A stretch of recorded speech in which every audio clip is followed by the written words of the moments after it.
So, Kung Fu Panda 4 is out, a fact you may not know because for some reason, there has been no marketing for this movie. They released the first trailer for it only 2 months ago, and as someone who goes to the movies nearly every week, I don't remember seeing it play in a theater once. In fact, the only reason I knew this movie existed was people thirsting over the Awkwafina Fox character. And before you ask, yes, I would. And before you ask a follow-up question... I'm not a furry.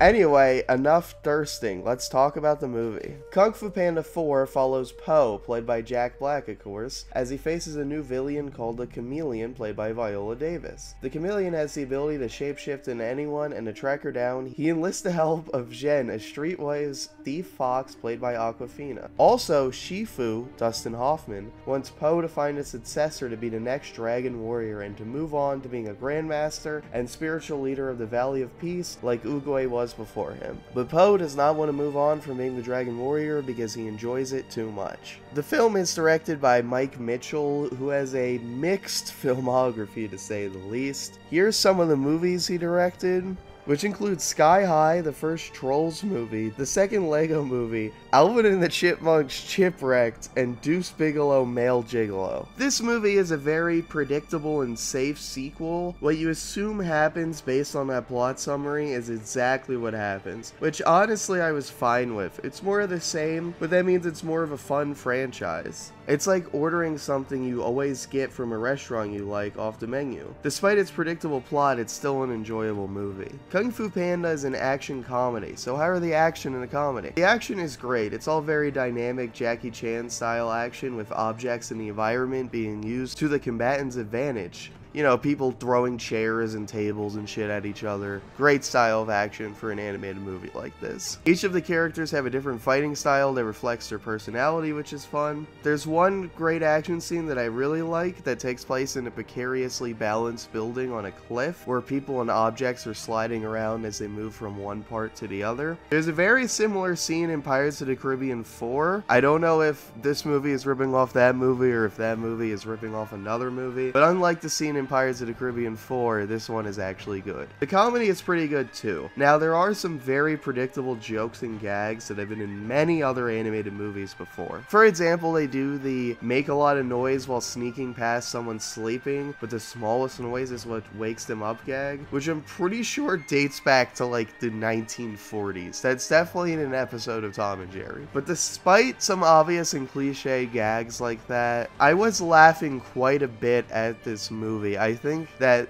Zhen and Po have very good chemistry and a very funny relationship. Of course, Jack Black is always going to do a good job, but I thought that Awkwafina was great as well. I usually find Awkwafina pretty annoying in things, but I was surprised by how much I liked her voice acting and character. I liked her character a lot, and I would definitely buy a body pillow of her if given the chance. James Hong and Bryan Cranston are great as Po's two dads. Ke Huy Quan is great in his role that is unfortunately very small. Shifu sounds kind of off, but I think it's just because Dustin Hoffman is old as fuck. Also, apparently there's a Mr. Beast cameo somewhere in this movie, which I didn't even realize until I looked at IMDb after I watched it. I'm still not sure what character he played, and this is the second animated movie I've seen where Mr. Beast has a cameo that I only noticed when checking IMDb, because Mutant Mayhem also has a Mr. Beast cameo. You should watch Mutant Mayhem if you haven't already. That movie is great. Last but certainly not least is Viola Davis as Chameleon. I thought she did a great job. Her voice is super villainous and like intimidating and foreboding. Character design of the Chameleon is great too. Kung Fu Panda generally has great character designs though, so this is to be expected. Unfortunately, Chameleon doesn't have a lot to do and is underutilized in the movie. And when we find out her plan and motivations, they're